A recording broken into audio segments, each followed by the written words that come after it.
பார்வையில் விலையேற பெற்றவன் நீ, மதிப்புக்குரியவன் நீ,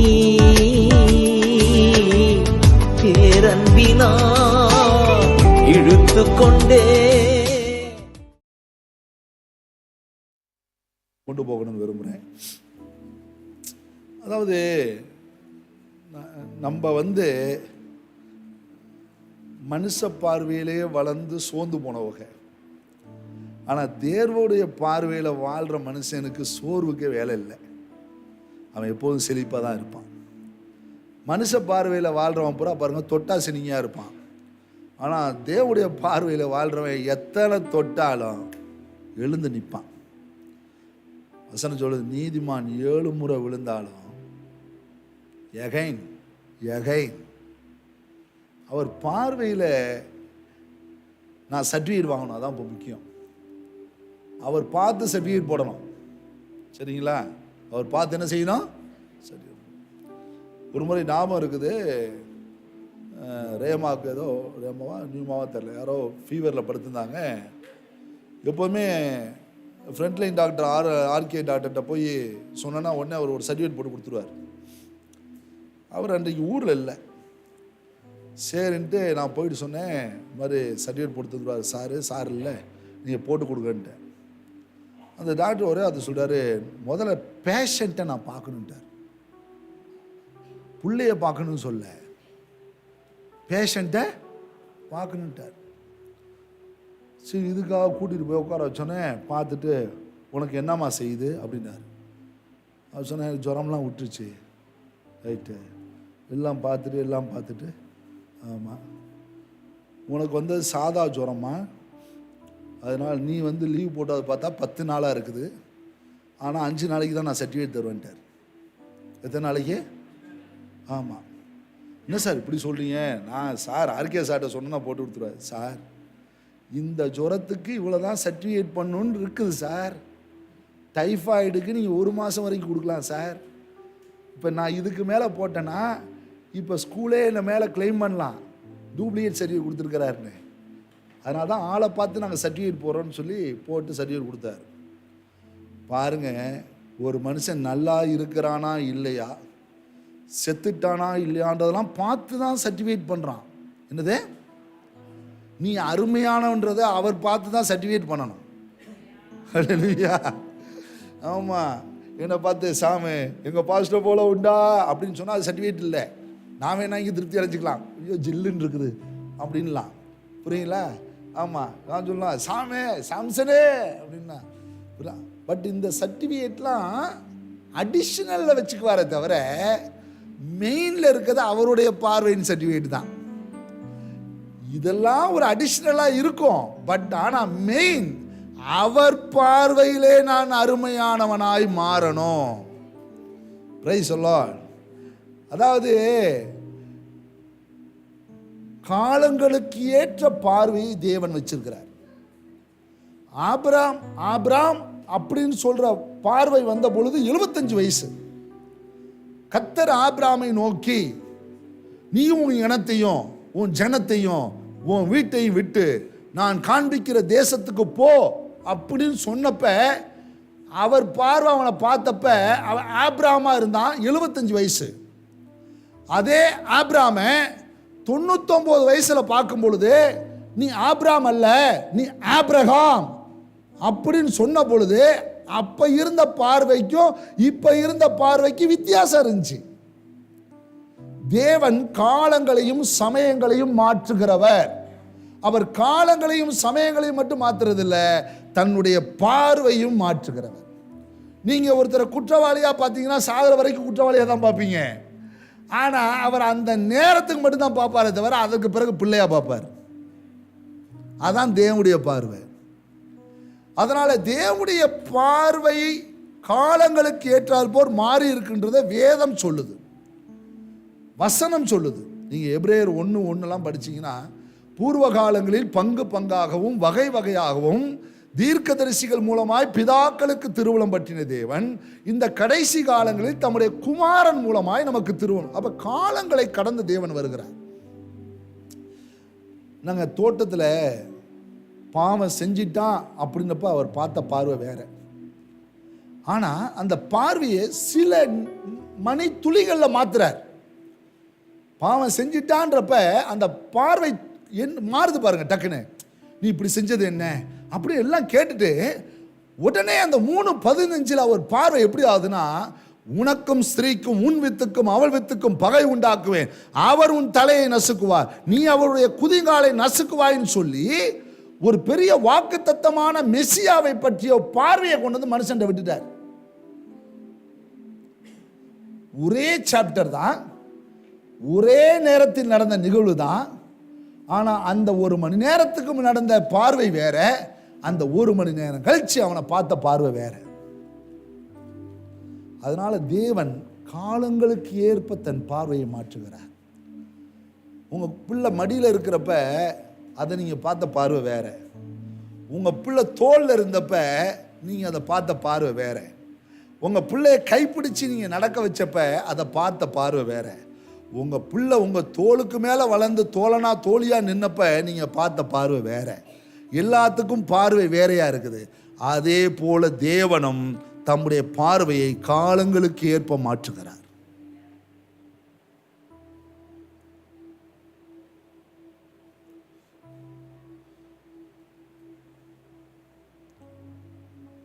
தேவனுடைய ஒரு விசேஷம் என்ன தெரியுமா? அவர் பார்வைக்குள் ஒருவன் வந்துவிட்டாலோ இல்லை அவர் தம்முடைய பார்வையை ஒரு மனுஷன் மேலே வச்சிட்டாலோ, எத்தனை காலங்கள் கடந்தாலும் அந்த பார்வைக்குரிய பரிவை அவனுக்கு செய்யாமல் விட மாட்டார். விடவே மாட்டார். அந்த பார்வைக்குரிய எதற்காக பார்த்தாரோ, எப்படி பார்த்தாரோ அப்படி ஆக்காம அவனை விடவே மாட்டார். எதுக்காக பார்த்தாரு? உன் கோத்திரத்திலிருந்து ஒன்று எடுத்துக்கிட்டேன். டேவிட் பிறக்கவே இல்லைங்க. பிறக்கிறதுக்கு முன்னாடியே சொல்றார் சாமுவேல்கிட்ட, கபார் என் இதயத்துக்கு ஏற்ற ஒரு மனுஷன் நான் ரெடி பண்ணிட்டேன், அவன் இந்த தேசத்தை ஆளுவான்ட்டார். செலெக்ஷன். கரு அங்கே உருவாகிட்டு இருக்குது. கரு என் கரு, எனக்கு அப்பாவுடைய பாட்டில் அந்த இடம் வார்த்தை, என் கருவை உன் கண்கள் கண்டன. பாருங்க, அவன் நான் சவுலை வெறுத்து ராஜாவாக்கினேன்றது கூட மனஸ்தாபப்படுறேன். அவனை வெறுக்கிறேன், அவனை ரிஜெக்ட் பண்றேன். இப்ப என் இதயத்துக்கு ஏத்த ஒரு ராஜாவை நான் ரெடி பண்ணிட்டேன்ட்டார். அப்பொழுது தாவீது பிறக்கவில்லை.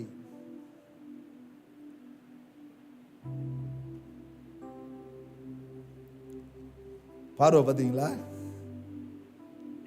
எதுக்காக பார்த்தாரு? என் இதயத்துக்கு ஏற்றபடியெல்லாம் செய்வான், இந்த தேசத்தையும் நடத்துவான். பார்வை பார்த்தீங்களா? நம்மெல்லாம் பார்வைப்பட்டு வந்தவங்க, தானா வந்தவங்க கிடையாது. பிரைஸ் சொல்லுங்க பாருலாம். காலங்கள் வேணா கடந்திருக்கலாம். ஒரு வாக்கியத்தை மட்டும் வாசிக்கிறேன். போன வாரம் அதை பேசினேன்னு நினைக்கிறேன். இருப்பினும் அந்த வாக்கியத்தை சொல்லி பேசினா தான் நல்லா இருக்கும். அப்போஸ்தலர் 17ஆம் அதிகாரம் 30ஆம் வசனம். அப்போஸ்தலர் 17:30.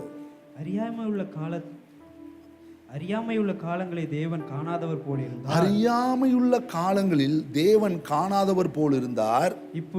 இப்பொழுதோ மனம் திரும்ப வேண்டும் என்று எங்கும் உள்ள மனுஷர் எல்லாருக்கும் கட்டளையிடுகிறார். அறியாமை ஒரு பீரியட் இருந்திருக்கு பாருங்க. அறியாமையுள்ள காலம்னு ஒரு காலம் இருக்குது. மனுஷன் கடவுளை அறியாத காலம்.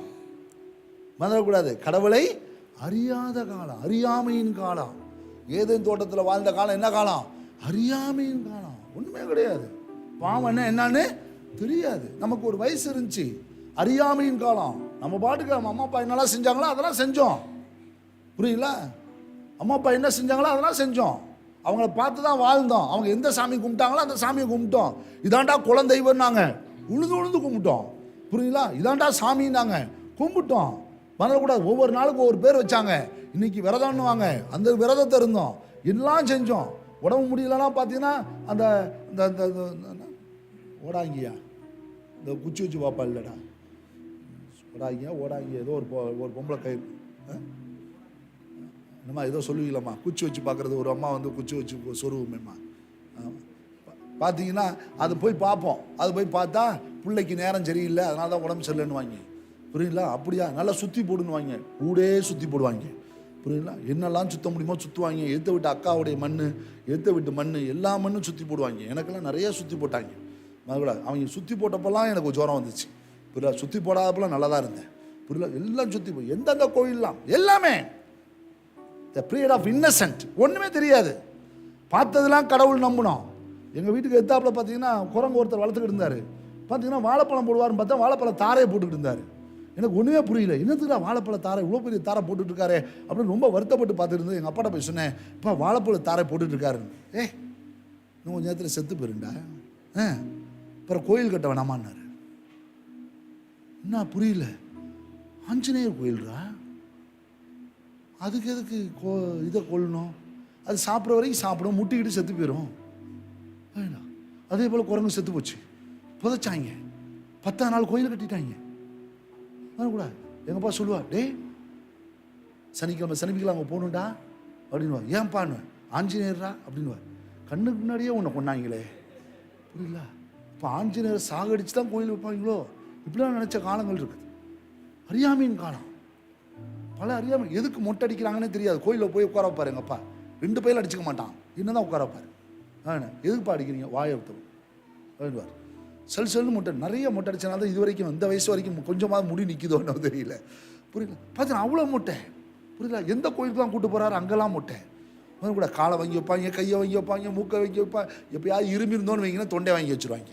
புரியுது? எல்லாமே என்னெல்லாம் அறியாமையின் காலத்தில் என்னெல்லாம் செய்ய முடியுமோ செஞ்சோம். ஆனால் தெய்வம் அதை பார்க்காதவர் போல் இல்லையா?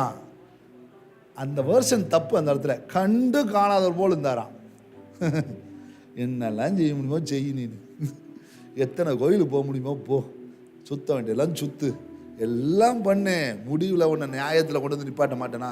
நான் முதலாம் அந்த வாலியப்ப எல்லாம் பார்த்து திட்டுவேன், ஒழுங்கா சர்ச்சுக்கு வா, கரெக்டாக வா, போடுவான்னு. இப்போலாம் சொல்லு, நீ எங்கே சுற்றினாலும் ஃபினிஷிங் இங்கே தான். ஒரே வார்த்தை சொல்லுவேன், கிழவனாகி வந்துடாத, சீக்கிரமாக வந்துடும். கண்டும் காணாதவர் போல இருந்தாரா? அப்ப பார்த்தாரா பார்க்கலையா? பார்த்தார். அந்த பீரியட்ல அவர் மனுஷனை ஒண்ணுமே பண்ணல. ஆனா அவனுக்குன்னு ஒரு காலத்தை வச்சிருந்தார், கிருபையின் காலத்தை. 4000 இயர்ஸுங்க, 4000 வருடங்கள் இந்த பூமி முழுசும் பாவம் ஆண்டு கொண்டிருந்ததுங்க. மனுஷன் பாவத்தில் தாங்க வந்தார். பார்த்தாரா பார்க்கலையா? பார்த்தாரா பார்க்கலையா? தெரியுமா தெரியாதா? காலம் நிறைவேறின பொழுது ஸ்ரீனிடத்தில் பிறந்தவரும் நியாயப்பிரமாணத்துக்கு கீழானவராகிய இயேசுவை பிதா அனுப்பி வச்சார். அதுக்கு ஒரு காலத்தை ஃபிக்ஸ் பண்ணியிருக்கிறார். அப்பையிலிருந்து மனுஷனை பார்த்தாரு, பாவம் ஆண்டுகிட்டு இருந்துச்சு. இப்ப இவர் வந்து பார்க்கிறாரு, கிருபால ஆரம்பிச்சிருச்சு. அவ்வளோ பேரையும் பாவம் மூடி போட்டு வச்சிருந்துச்சு, இப்ப எல்லாரையும் கிருபை சூழ்ந்துருச்சு. 4000 வருஷமா பாவத்தினாலே அடைக்கப்பட்டு கிடந்தோம். இப்பயோ கிருபை நம்மளை சூழ்ந்து, கிருபை நம்மளை பாவம் செய்யாம நம்மளை தப்பு வச்சிருச்சு. கைவெளி தெளிவா சொல்லுங்க பாருலாம். அப்ப this is a period of grace. இந்த கிருபையின் காலத்தை அவர் பார்க்கிறாரு. நீ தவறுனா கூட அவனை பார்க்கிறாரு, நீ இடர்னா கூட பார்க்கறாரு. அதனால நீ நல்லவன்லாம் சொல்லல, நீ தவறுனாலும் பார்க்கிற, இடர்னாலும் பார்க்கிறாரு. கிரேஸ்ல தூக்கி வைக்கிறார், கிரேஸில் தூக்கி வைக்கிறார். அதான் சொன்ன போன சப்ஜெக்ட் பேசினப்ப பாஸ் ஆக்கி விட்டுட்டு இருக்கிறார். அதுக்காக இப்படியே தொடர்ந்து பாஸ் ஆகும்னு நினச்சிடாதீங்க. இதுக்கப்புறம் வேற காலம் வருது, அதுக்கு பேர் இருண்ட காலம்னு பேர். என்ன பேலம்? அப்போ கடவுள் மனுஷனோட பேச மாட்டார், கிரேஸ் இருக்காது, சர்ச்சு இருக்காது, எல்லாம் ஒன்றும் இருக்காது, பரிசுத்தவான்கள் கூட இங்கே இருக்க மாட்டாங்க. இந்த கிரேஸில் பாஸ் ஆன ஆள் பூரா அப்போ கீழே இருப்பாங்க. புரியலையா? கிரேஸில் பாஸ் ஆன ஆள் பூரா எங்கே இருக்கும்? கீழே இருக்கும். புரியல? கிருபையை போக்கடிக்காம தெய்வத்துக்கு பயந்து வாழ்ந்தவங்கெல்லாம் அவர் வருகையில் எடுத்துக்கொள்ளப்படுவாங்க. எப்படி கிரேஸ்லேயே பாஸ் ஆகிட்டு ஓட்டலான்னு பார்க்குறீங்களா? இந்த ஒரு 3 வருஷம் 7 வருஷம் உபத்திரவ காலம், மகா உபத்திரவ காலம். லத்தி சார்ஜிலேருந்து எல்லாம் விழும். அடி உத குத்து வரக்கூடாது. எதையும் கொல்லவும் முடியாது, வாங்கவும் முடியாது. முத்திரையை போட்டாகணும். இப்படி சீசன் ஒரு சீசன் வருது. நீங்கள் ஏசுன்னு சொன்னால் அடிப்பான், ஜெபம் பண்ணால் அடிப்பான், பைபிளை தூக்குனீங்கன்னா அடிப்பான், ரத்தம் வர மாதிரி அடிப்பான். எப்படி அந்த காலத்தில் போகலான்னு ஆசையா, இல்லை இந்த ப்ரீட்லேயே கிளியர் ஆகிட்டு பரலோகம் போயிடலான்னு ஆசையா? சத்தம் வர மாட்டேந்தே. அப்போ பார்த்துக்கும். ஒரு நாளைக்கு முன்னாடி யோசிச்சுக்கும். என்னது, எப்போ கிரேஸ் பீரியட் முடியுதுன்னு தெரியாது, எப்போ உபத்திரவானம் தொடங்குது நமக்கு தெரியவே. மனுஷகுமாரம் வர நாளையாவது நீங்கள் அறியாதிருக்கிறபடி நாள் விழித்திருங்கள். காலம் வெரி கேர்ஃபுல், ரொம்ப ஜாக்கிரதை. ஐயா, இப்போ நான் சொல்ல வந்த காரியத்துக்கு வருகிறேன். இப்போ காலத்திற்கேற்ற பார்வை. ஆபிரகாம்னு பார்த்தது அவர் தான். அவன் சொந்த பேரோட வந்தான். அவங்க அப்பா வச்ச பேர் ஆபிரகாம். அந்த பார்வையில் கூப்பிட்டு சொல்கிறாரு, உங்கள் அப்பா வச்ச பேரோட தான் உன்னை கூப்பிடுறேன், நீ புறப்படு, 7 ப்ராமிசஸை உனக்கு நான் நிறைவேற்றுறேன்னு சொல்லி தான் அனுப்பிவிடுறார். அவன் புறப்பட்டு போயிடுறான். ஆனால் 24 வருஷம் கழிச்சு அதே ஆபிரகாமை தேவன் சந்திக்கிறாரு. ஆதியாகமம் 17 ஆபிரகாம் 99 வயதான போது கர்த்தர் ஆபிரகாமை நோக்கி, நான் சர்வ வல்லமையுள்ள தேவன், நீ எனக்கு முன்பாய் நடந்து கொண்டு உத்தமனாயிரு அப்படின்னு சொல்லிட்டு அப்படியே கீழே சென்டென்ஸை கொண்டு வந்து, இனி நான் உன்னை ஆபிரகாம் சொல்ல மாட்டேன். வசனம் சொல்லுது, ஆபிரகாமை நோக்கி, ஆபிரகாமை நோக்கி, ஆபிரகாமை நோக்கி. அந்த வார்த்தைக்கு என்ன அர்த்தம்னா, ஆபிரகாமை பார்த்து, you are not Abraham, you are the Abraham. பார்வை மாறுது பாருங்க. பார்வை மாறும்போது வாழ்க்கையும் மாறுது. பார்வை மாறும்போது உடலும் மாறுது. பார்வை மாறும்போது ஹார்மோன்ஸும் மாறுது. பார்வை மாறும்போது பார்த்து சொல்றாரு, உனக்குள்ளார நேஷனை பார்க்குறேன்றார், உனக்குள்ள பெரிய தேசத்தை பார்க்குறேன், உனக்குள்ள ஒரு பெரிய ஜாதிகளை பார்க்குறேன், உனக்குள்ள ஒரு பிள்ளைய பார்க்கலடா, கோடிக்கணக்கான விண்மீன் போன்ற பிள்ளைகளை, மனத்தனையான பிள்ளைகளை உனக்குள்ளார பார்க்குறேன்றார். Price the Lord. ஆண்டவர் பார்த்த ஒரே பார்வையில் பார்க்கிறவர் அல்ல, அவர் ராஜாக்களை தள்ளி ராஜாக்களை ஏற்படுத்துகிறவர். அதனால நேற்று என் மேல பட்ட பார்வை இன்னைக்கு பாப்பார். நேற்று நான் பாவியா இருந்தேன், இன்னைக்கு அப்படி பாப்பாருன்னா அது பேர் உலகம். ஆனா என்னை இப்ப பாப்பாருன்னா அது தேவன் மட்டும்தான். என்ன பிள்ளையா பாப்பார். இன்னைக்கு நாங்கள் வீட்டை விட்டு புள்ள வெளியே போகும்போது அப்பா எப்படி பார்த்துருப்பாருன்றீங்க? போவாதரா. அந்த பார்வை எப்படி இருந்திருக்கும்? போவாதரா. அந்த பார்வை வேற மாதிரி இருந்திருக்கும். போயிட்டான். போன பிறகு அந்த வீட்டு நிலையிலேயே நின்று சாஞ்சுக்கிட்டு என் பிள்ளை எப்போ வருவான்னு ஏக்கத்தோடு பார்த்த பார்வை எப்படி இருந்திருக்கும்? சரிங்களா? இப்போ தான் பிள்ளை கண்ணு முன்னாடி வரதை பார்த்த உடனே ஐடென்டிஃபிகேஷனே இல்லாமல் வரான். என்னதுங்க? போனப்ப வஸ்திரம் வேற, மோதிரம் வேற, மினுக்கு வேற, ஸ்டெப் கட்டிங் வேற, மொடிய தொங்குறது வேற, வீ கட்டு வேற, கில் கட்டு வேற, எல்லா கட்டோட அப்படி தெம்பா போய் இப்படி போகுது. ஆனால் திரும்பி வரும் பொழுது சட்டையும் காணாம், துணியும் காணாம், கோவணம் மட்டும்தான் இருக்குது. புரியல? இதோட நடக்க முடியாமல் அதான் பண்ணி தவிட்ட கூட கொடுக்கலையே. எப்படி வந்திருப்பான்னு நினைக்கிறீங்க? கொஞ்சம் ஃபீல் பண்ணி பாருங்களேன். இதெல்லாம் கண்ணை மூடி பார்க்கணும். நடிகை கண்ணை மூடி பார்க்குற வெக்கங்கட்டவனே, நடிகரை பார்க்குறேன், கிரிக்கெட் வீரனை பார்க்குறேன். 2 பேர் வேலண்டைன்ஸ் டேக்கு போட்டுக்கிறான். புரியுங்களா? வேலண்டைன்ஸ் டேவா? இது உனக்கு எதுக்குடா வேலண்டைன்ஸ் டே? உனக்கு எதுக்கு வேலண்டைன்ஸ் டே? அன்னைக்கு ஒரு நாள் மனைவி வச்சு வேலண்டைன்ஸ் டே போட்டால் சரியா போயிருமா? அது எதற்காக கொண்டாடுறான்? என்னத்துக்கு கொண்டாடுறான்? சரி, உலகத்தானுக்கு தான் அறிவு இல்லைன்னா உனக்கே அறிவு இல்லையா? எதையாவது ஒன்று போடுறது, ஏதாவது பொழுதுபோக்குக்கு ஏதாவது போது 10 பேர் ஸ்டேட்டஸை பார்க்கணும், நம்மளை பார்த்து அப்படின்னும் மாப்பிள்ளை சூப்பராக இருந்துச்சுடா. ஆமாம், இதெல்லாம் லைஃபா? இறை வார்த்தைகளை போடு ஸ்டேட்டஸில், கடவுள் சொன்ன வசனங்களை போடு, அன்பின் வசனங்களை போடு, அது பார்க்கட்டும், புறஜாதிகள் பார்க்கட்டும், அதன் மூலமாக தொடப்படட்டும். இப்போ எப்படி வந்திருப்பான், ரிட்டர்ன் எப்படி இருந்திருக்குன்னு கொஞ்சம் யோசிங்க, கற்பனை பண்ணி பாருங்க. போனவன் கொழுக்கட்டை போல போனான், குழு குழு குழு குழுன்னு. இப்போ திரும்பி வரும்போது எப்படி வரான்? எனக்கு ஞாபகம் இருக்குது, 40 நாள் ஃபாஸ்டிங் அப்போ உள்ளார போனேன், நல்லா தான் போனேன். 40 நாள் முடிஞ்சோன்னா பார்த்தீங்கன்னா என்னை கூட்டு போகிறதுக்கு ஒரு ஆள் தேவைப்பட்டுச்சு. ஆமாம், எஸ், ஆமாம், ஒரு 3-4 நாள் சாப்பாடெலாம் இறங்கலை. So very tired. அந்த டயர்ட்னஸ் போகிறதுக்கெலாம் மாத கணக்கில் ஆச்சு. புரியல? சரி, அதாவது தேவனோடு இருந்த உறவுல உண்டான இது உபவாசம். இது போய் துமுருக்கு போய் எல்லாத்தையும் துன்மார்க்கத்தில் அழிச்சு எல்லாத்தையும் இழந்துட்டு பண்ணி தவிடு கூட கிடைக்காதப்ப திரும்பி வரும்போது எப்படி வந்திருப்பான்றீங்க சொல்லுங்க? ராஜவஸ்திரத்துறையா வந்திருப்பான்? எனக்கு என்னன்னா, அவன் தூரத்தில் வருவதை தகப்பன் கண்டு, எனக்கு ஆச்சரியமா இருக்குது அதை படிக்கிறப்பெல்லாம். போறப்ப தான் பிள்ளையோடைய நடை உடை எல்லாமே அப்பாவுடைய பார்வைக்கு தெரிஞ்சிருக்கும். ஆனா திரும்பி வரும்போது சோனி சொங்காட்டி மாதிரி ட்ரெஸ் இல்லாம கோமணத்தோட வந்தவனே எப்படி தூரத்தில் ஐடென்டிஃபிகேஷன் பண்ணானா, அதுதாங்க அவருடைய பார்வையே. எனக்கு அது ரொம்ப ஆச்சரியமா இருந்துச்சு. இங்கே அதாவது நமக்கு வீட்டுள்ளார நுழையும் போதே தெரிஞ்சிடும் நம்ம பிள்ளைங்க வருதுன்றது. நாய்க்கு மோப்பம் தெரியுதுங்க.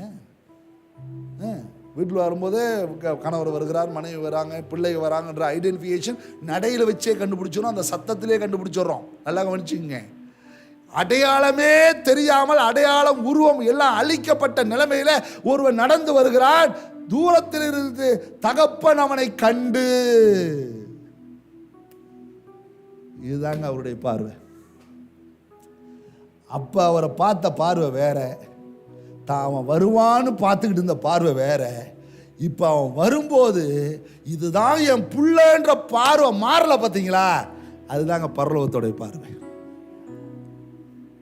காலங்கள் மாறலாம், காலத்துக்கேற்ப பார்வைகள் மாறலாம்.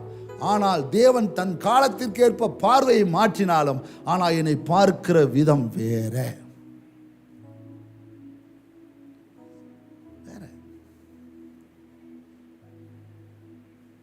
அந்த பார்வை என்ன செஞ்சு அவரை நிற்க விடலைங்க.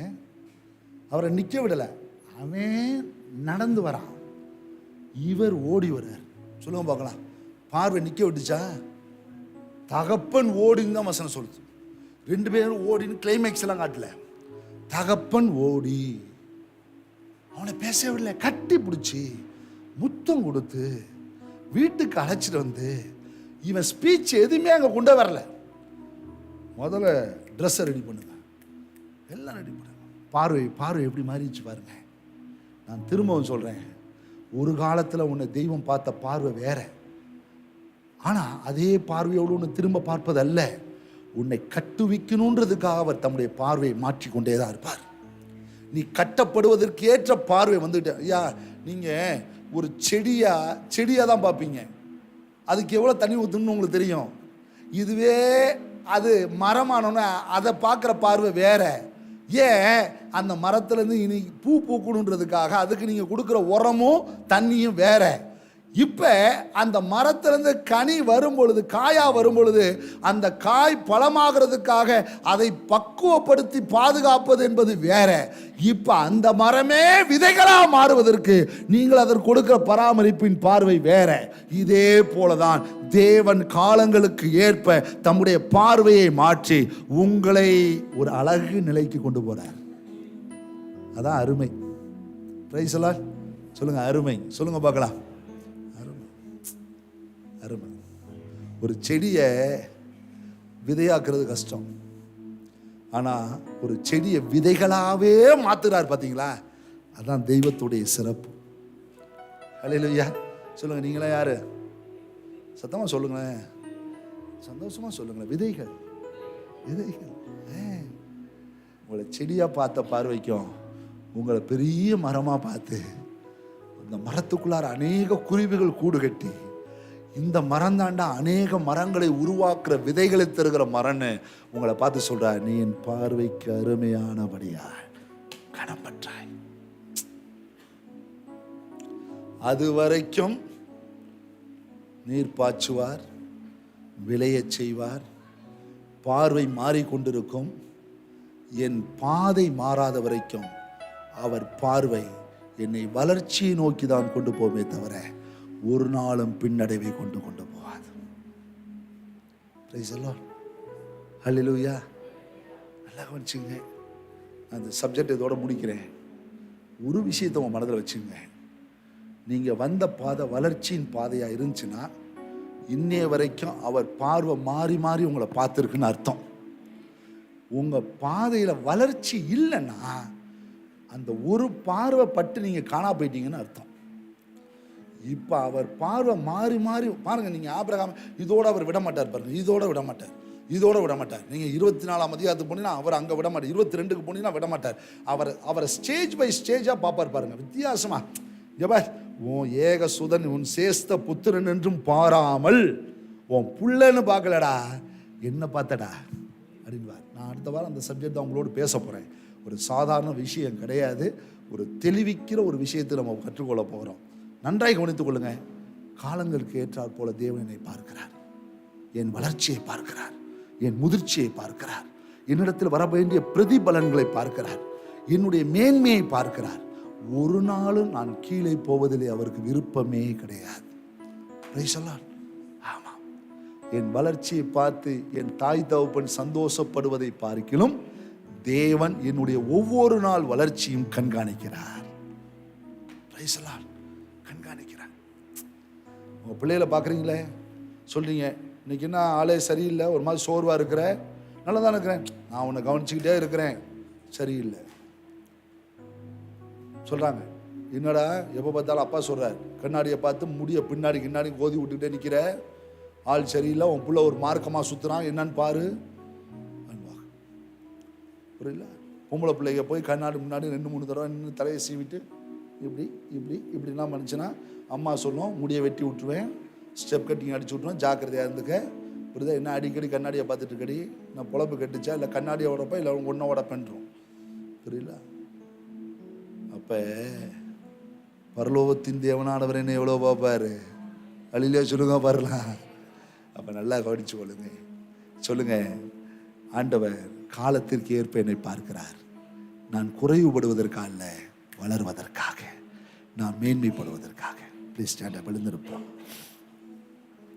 பரிசுத்தரே உம் பார்வையிலே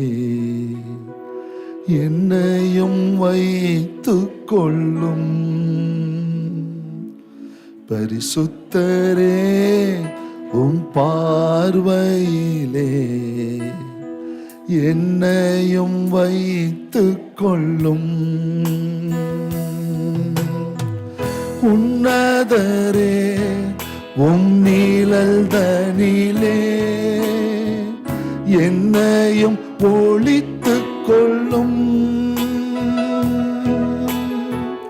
உன்னதரே உம் நீழல் தனிலே என்னையும் ஒளித்துக் கொள்ளும். உம்மை ஆராதிப்பேன், உம்மை ஆராதிப்பேன், உம்மை ஆராதிப்பேன் இயேசுவே.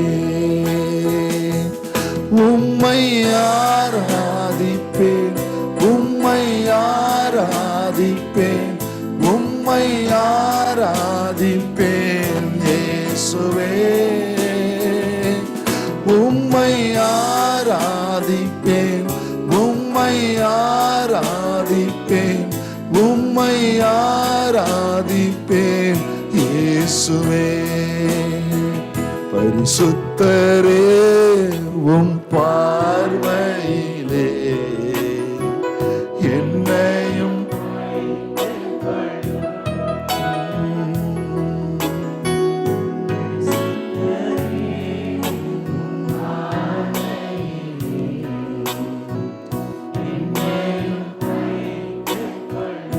ஜெபமனோமா,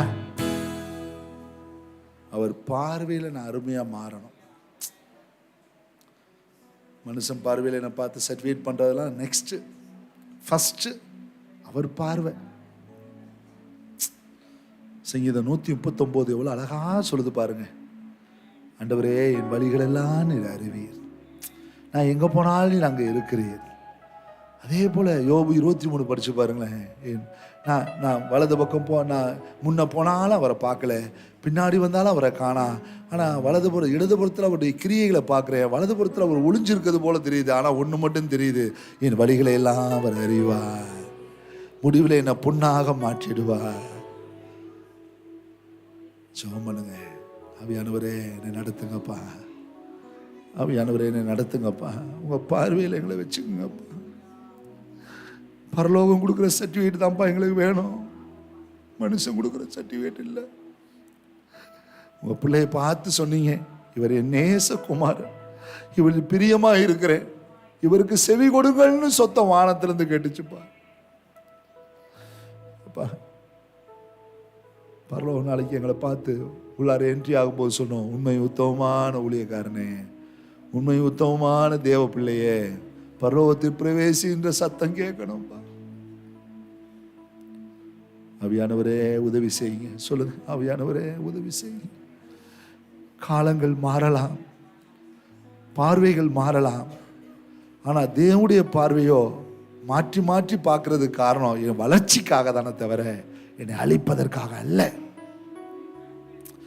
நான் வீட்டில் இருந்த புள்ள வெளியே போன பாப்பாவுடைய பார்வை வேற, பல்ல வரமாட்டானான்னு பார்த்த பார்வை வேற, அடையாளமே தெரியாம அங்கீகாரம் இல்லாம ஒரு மனுஷன் நடந்து வரத தூரத்துல பார்த்து இவன் தான் என் புள்ளன்னு பார்த்த பார்வையே வேற. ஆவியானவரே உதவி செய்யுங்கன்னு சொல்லுங்க. நான் எவ்வளவு தூரத்தில் இருந்தாலும் அவர் என்னை அறிவார், அவருக்கு மறைவானது எதுவுமே இல்லை. ஜெபம் பண்ணுங்க, ஏசப்பா ஜெபம் பண்ணுங்க. உங்க பார்வைக்கு அருமையா மாறணும், உங்க பார்வைக்கு பிரியமா மாறணும். ஆவியானவர் அனுக்கிரகம் பண்ணணும், எங்களை வழி நடத்தணும்னு சொல்லி ஜெபிக்கிறோம். இந்த பிள்ளைகள் ஒவ்வொருவரையும் அப்படியே வழி நடத்துங்க, பலப்படுத்துங்க, நிலை நிறுத்துங்க. யார் மேலும் நன்மை உண்டாயிருக்கட்டும்னு சொல்லி ஜெபிக்கிறோம். +2 எக்ஸாம் ஸ்டார்ட் ஆகுது சிபிஎஸ்சிக்கு, அதற்காக ஜெபிக்கிறோம். பிள்ளைகளை ஆயத்தப்படுத்துங்க. +1 எக்ஸாம் அடுத்த மாதத்தில் ஆயத்தப்படுது, பிள்ளைகளை ஆயத்தப்படுத்துங்க. 10th எக்ஸாம் தொடங்க இருக்குது, பிள்ளைகளை ஆயத்தப்படுத்துங்க. கர்த்தர் எங்கள் பிள்ளைகளோடு இருந்து அற்புதமாய் நடத்துங்க. பார்த்து பார்த்து நாங்கள் பார்த்து பார்த்து வளர்த்த பிள்ளைகள் இல்லை, நீங்கள் பார்த்து பார்த்து வளர்ந்த பிள்ளைகள். அதனால் உங்கள் பார்வையில் கனம் பெறுவார்களாக. இப்படி செய்ய போகிறதுக்காய் நன்றி. ஒவ்வொருத்தரையும் பலப்படுத்தும், ஆசீர்வதியும். இயேசுவின் நாமத்தை வேண்டிக் கொள்கிறோம் பிதாவே. நாத்துமாவே கர்த்தரை ஸ்தோத்திரி, முழுவலமே பரிசுத்த நாமத்தை ஸ்தோத்திரி. நாத்துமாவே கர்த்தரை ஸ்தோத்திரி, அவர் செய்த சகல உபகாரங்களை மறவாதே. ஆமென். நம் பிதாவாகிய தேவனுடைய அன்பும் கர்த்தராகிய இயேசு கிறிஸ்துவின் கிருபையும் தூய ஆவியாருடைய அன்னுடைய ஐக்கியமும் பாதுகாப்பும் பராமரிப்பும் நம் அனைவரோடும் உலகம் முழுக்க சகல பரிசுத்தவான்களோடும் சதா காலம் இருப்பதாக. ஆமென். ஹல்லேலூயா, ஹல்லேலூயா.